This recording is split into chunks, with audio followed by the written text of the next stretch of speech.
magandang araw mga kasari-sari. Kumusta kayo? Kumusta ang inyong tindahan? Eto na naman ang inyong palawin niyang tindera. At dahil ilang araw na namang walang upload si Ate Tintin dahil super busy tayo, hindi natin maisingit yung pagbablog natin. Hindi ako makapag-chismis sa inyo. Cool, syempre, sa suliraning pangtindahan, yan ang ating pag-uusapan ngayon. Gusto mo bang malaman kung ano ang aking chika, ang latest ni Ate Tintin? Abay, huwag ka nang mahiya. Mag-subscribe ka muna sa akin, Sisi, libre yan. At syempre, kung meron ka namang extra, pwede ka nang mag-join sa aking bahay. Open na open yan, mga kasari. At kung ikaw naman ay nakakaril, syempre, pakilike naman ang video na ito, lalo na kung ikaw ay may tindahan at nanggaling ka rin sa ganito, mga kasari. Isabay mo na rin ang pag-click sa notification bell para pag may bago akong upload, isa ka sa makakapag-marites ka agad. At syempre, kung hindi kayo busy, paki-share naman mga kasari. At eto na, umpisa na natin ang real talk. Masaya, mainit-init nating chismisan. Magandang araw mga kasari-sari. Sa mga bago pa lang sa aking channel, ako ang inyong palawin niyang tindera, si Ate Tintin. At syempre, ngayong araw na ito, may imamarites ako mga kasari, no? Especially sa mga may maliliit na tindahan dyan. At saka sa nagbabalak na magkatindahan sa gustong magkaroon ng ganitong negosyo mga kasari, no? So si Ate Tintin, focus lang tayo sa tindahan, hindi tayo sa mga malalaking negosyo, kaya wala pa tayong malaking negosyo mga kasari. Maliit ang aking tindahan, kaya yan ang ating pag-uusapan. Paano ba mapalaki ka agad-agad ang ating tindahan? Kung gusto mo ito, abay, makinig ka na. Pero kung gusto mo ay maintain lang ang iyong tindahan pero maparami ang laman, dito ka na kay Ate Tintin. Syempre, mga kasari, no? Ano ba yung mga dapat nating gawin para kahit na malit ang ating tindahan, maparami kagad ang laman ng ating tindahan, yung ating mga paninda? O kaya naman, syempre, madaling mapalago, mapaikot ang ating puhunan. So, number 1 dyan, mga kasari, no? Ito simpleng tips lang to, no? Sana makatulong, mga kasari.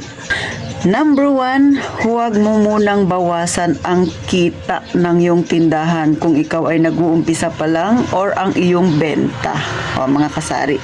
Kasi madalas, kapag ang iba kasi, no, hindi ko naman nila lahat, pagka nagkaroon na ng tindahan, 2 linggo pa lang siya nag-uumpisang nagtindahan, nakita niya medyo lumalaki ng tindahan, binabawasan kaagad ang kita. Kung may pamilyang kasama, si Mister, dumudukot kaagad sa tindahan. Hindi nagpapaalam kay Mrs.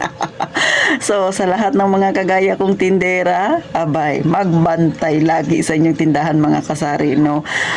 Syempre, ang isang negosyo dapat palaguin na muna natin bago natin bawasan. Hindi naman masama magbawas, pero kung gusto ninyong madaling lumago ang inyong tindahan, huwag munang bawasan. Sikapin munang mapalago, dumami ang laman ng tindahan bago kayo paunti-unting mamitas. Paunti-unti lang, ha, mga kasari. Kasi pag biglang dami, ubos ang laman ng tindahan mo. So, anong mangyayari sa tindahan mo?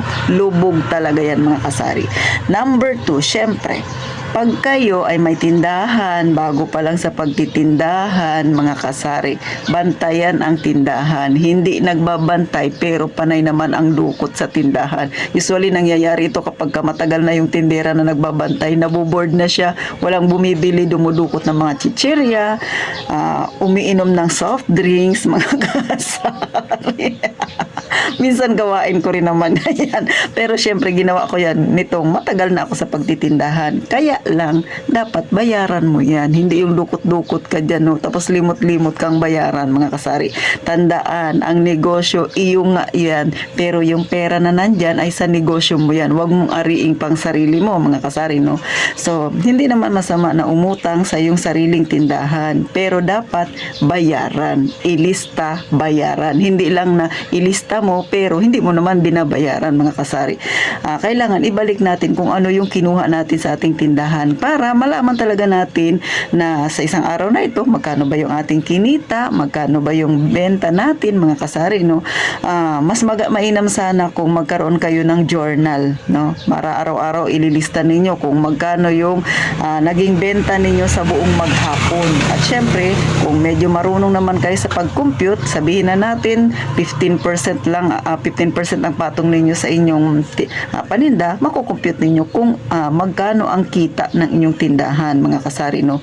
Mas mainam sana. Pero sa totoo lang, no, may napanood ako, no, na isang may tindahan, sabi niya doon sa kanyang vlog, hindi niya raw alam paano mag-compute, basta siya ay pumapatong lang siya sa kanyang paninda. Meron talagang mga ganun, mga kasari, no. Pero nakakatuwa, naging maayos naman yung kanyang tindahan. Kasi syempre, hindi naman lahat na nagtitindahan ay may kagalingan talaga pagdating sa computation, mga kasari, no. Gaya ng nabanggit ko na nasa iba kong mga vlog, yung iba talaga, halimbawa, soft drinks, halimbawa, Coke, no, mismo, kung ang benta, ang pagbili niya sa grocery store, ang puhunan ay sabi nating 18 pesos, sasabihin niya, magpatong lang ako ng 10 pesos. So, yun na yun siya. Hindi nila alam kung paano computein. Pero, nakakatuwa, yung iba marunong magdala ng negosyo kahit na hindi marunong mag-compute, lumalago. Kasi nga, number one talaga yung nagiging kalaban pagka ikaw ay dumudukot sa tindahan mo tapos hindi mo binabayaran.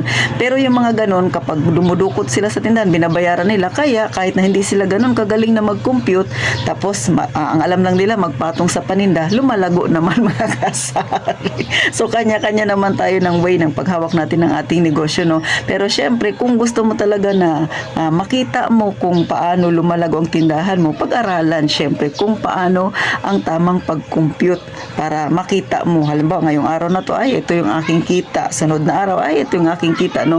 So kapag nakapag-isang taon ka na, habang tumatagal, nakikita mo nung taong ganito, ito pala yung aking naging benta, ito yung aking kita. So masarap basahin yung journal natin kapag tayo ay talaga naman sinusulat natin araw-araw yung ating naging benta, mga kasari. Pero syempre, depende pa rin yan sa inyo, mga kasari.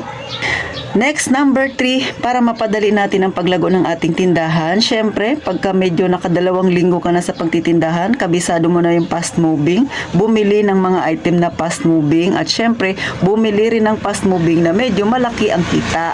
Huwag kang bumili ng slow moving na nga siya, tapos maliit pang yung kita, mga kasari, no? Kasi pagka slow moving siya, tapos nagtamba ka ng stock na ganun, matagal mong mapaikot ang yung puhunan. Hindi katulad sa fast moving, syempre, araw-araw may bumibili sa'yo, ikot kaagad yung ating pera. Ibig sabihin ay tubo ng tubo yung ating puhunan kapag marami tayong stock ng ganong item, mga kasari. Siyempre, pag-aralan mo ring maigi. Ito bang ganitong item, talaga bang mabenta sa akin? Worth it kaya na magparami ako ng ganito sa aking tindahan? So, ikaw tindera, dapat kabisado mo yung galawan. Galawang tindahan talaga, mga kasari. Siyempre, ang panglas, mga kasari, no, dapat tayong mga tindera, may-ari ng tindahan, marunong makisama sa ating customer. So, yan yung isa sa makakatulong talaga. Kahit nasabihin natin na maliit lang ang ating tindahan, atitin, pero magaling kang makisama. Kahit pa nag-umpisa ka ng 5,000 ang iyong puhunan, pero magaling kang makipag-usap sa customer, magaling kang mag-sales talk sa kanila, abay, isang buwan lang, makikita mo ang diferensya ng before and after ng yung tindahan. Pero, syempre, sa pakikisama, iwasan muna ang magpautang. Sisi, baka mamaya sa sobra mong pakisama, magpautang ako, atitin. Kasi, syempre, para dumami ang aking customer, ay huwag ganun. Lalo na kung nag-uumpisa ka pa lang, no, mga kasari. Basta ang mahalaga, marunong kang makisama, iwasan muna ang magpautang. So, yan ang simpleng tips na titintin. Sana kahit papano nakakuha kayo ng kaunting idea, mga kasari. Sana sa lahat ng nanonood sa aking channel, lalo na sa mga gustong mag-umpisa ng kanilang tindahan, mga kasari, sana nakakuha kayo ng kaunting idea at syempre tips kung paano mabilis mapalago ang laman ng inyong tindahan. At hanggang dito na lang si Ate Tintin, magkita tayo sa susunod na vlog. Huwag mong kalimutan syempre mag-subscribe dahil libre naman yan.